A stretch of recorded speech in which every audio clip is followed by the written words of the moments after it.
All right. So here's the thing. We've got this channel. We're talking about the smaller media market teams. We've always done this. It's our second channel.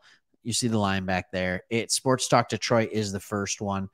We've done a few Titans videos. And of course, we got to come in here and talk about DeAndre Hopkins. Here's what I love about this. It feels like we did 3 or 4 different DeAndre Hopkins videos to multiple teams. We did one with Tennessee where we talked about how it looked like they were somehow the leaders in the clubhouse. And it all started with the Cleveland Browns. And it seemed like there were a lot of these smaller market teams that were in play for DeAndre Hopkins. And here's where we're going to go with this. Here's what I'm going to say. This move once again proves that the general public has no idea what the Tennessee Titans are about. They have no idea what they're talking about because everybody is sitting here saying DeAndre Hopkins wanted to go to a team with a good quarterback so that he could have good numbers again. Why do you go to Tennessee? Because Ryan Tannehill doesn't suck. That's why. Because wide receivers have had some success under this guy. That's why. Do you think A.J. Brown was fine in Tennessee? I think he was.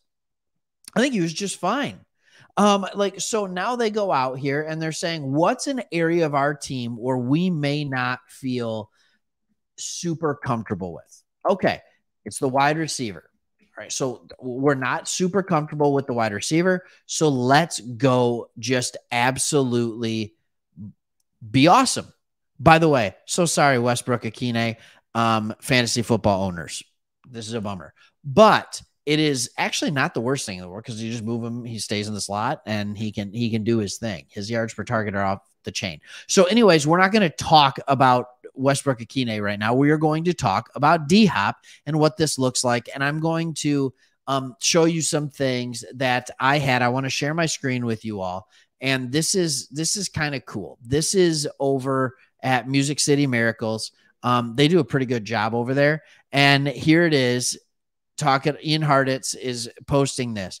EPA per drop back, all right? Plus 0.12, ninth among qualified quarterbacks. Passer rating, 100.5, number 6. Yards per attempt, 7.9, number 4. Adjusted yards per attempt, 8.09, number 6. Completion rate, number 10.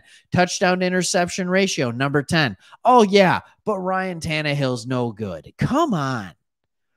Come on. They know what they're doing. This offense, I think people forget that this has been consistently hovering around a top 10 offense since Ryan Tannehill took over. It's just what they've been. And not only that, the defense has some struggles. We have to admit that. They're not terrible, I don't think. But they have struggles. Other people are lower on the defense than I am.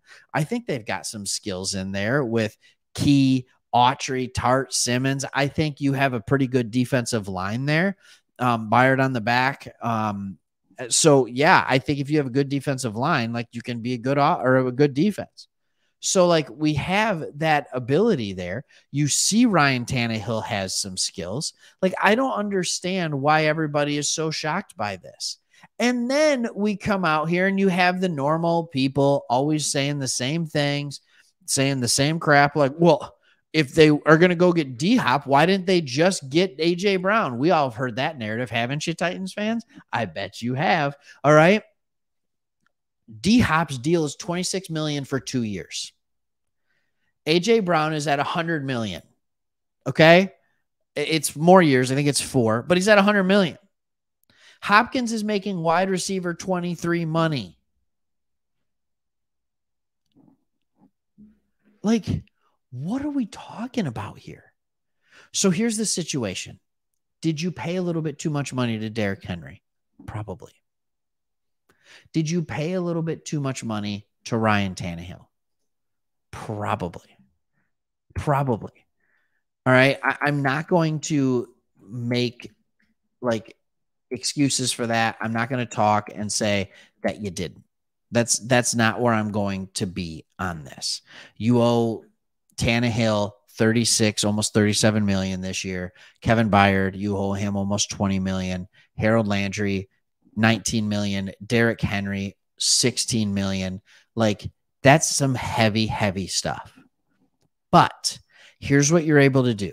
You're able to take something that might have been a slight mistake, especially Henry at the number that he was at.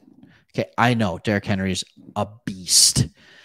Love it, right? Like, he is an animal that is unlike any other animal in the NFL, but that's a big cap hit for a running back. That's a big cap hit. And the dead cap would have been 10 million too. So you're going to keep him around. All right. But that's over 7% of your cap for a running back. That's pretty high. I think that's really high. But let's not talk about that. Here's what we're going to talk about. So maybe you overpaid him a little bit. And maybe Tannehill, like, that salary is reasonable, I think. But you still were able to go out and get a guy who has proven to be a top 10 wide receiver in this league. You were able to get him for $13 million a year. I don't think that's an overpay. We'll see how much he's got left in the tank. We'll see. I don't know. All right. But what I do know, and we talked about this last year, is that he was absolutely, when he came back from suspension on those final 10 games, 11 games that he played, he was on par for almost 100 grabs and almost, I think it was 1,400 or 1,500 yards. Like, that is some serious production. At Arizona, like, he can do that in Tennessee. Yeah, DeAndre Hopkins is back on the board for me in fantasy football. Do I worry about him going to Tennessee and not putting up numbers? No. Ryan Tannehill has had guys that are putting up numbers. He has his guy. He goes to his guy. And if D-Hop is his guy, you're all good. But then what you get is you get Treylon Burks on the other side. Was he ready? There was all this weird stuff about him last year. He had some things that set him back. So now he can be just an outside receiver. Hopkins can be an outside receiver. There's not all this pressure on this second-year wide receiver. Now Tannehill all of a sudden is like, wait a minute. So you're telling me I got D-Hop on one side, I got Burks on the other, I got Westbrook-Akine, who's got some serious athletic gifts, okay? And then I got Okonkwo at tight end, who, by the way, nobody talks about this dude.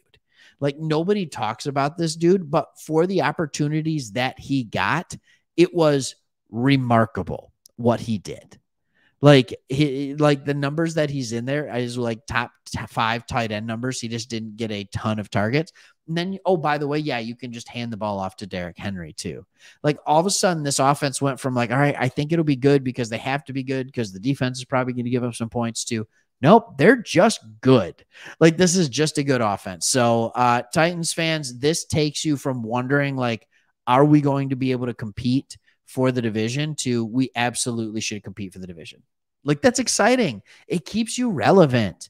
And it gives you another good year. And you've proven that you're a team that knows how to win. So be happy with this signing. You didn't spend a crap ton of money. You're all good. All right. We'll see you on the next one. Thanks for watching. Peace.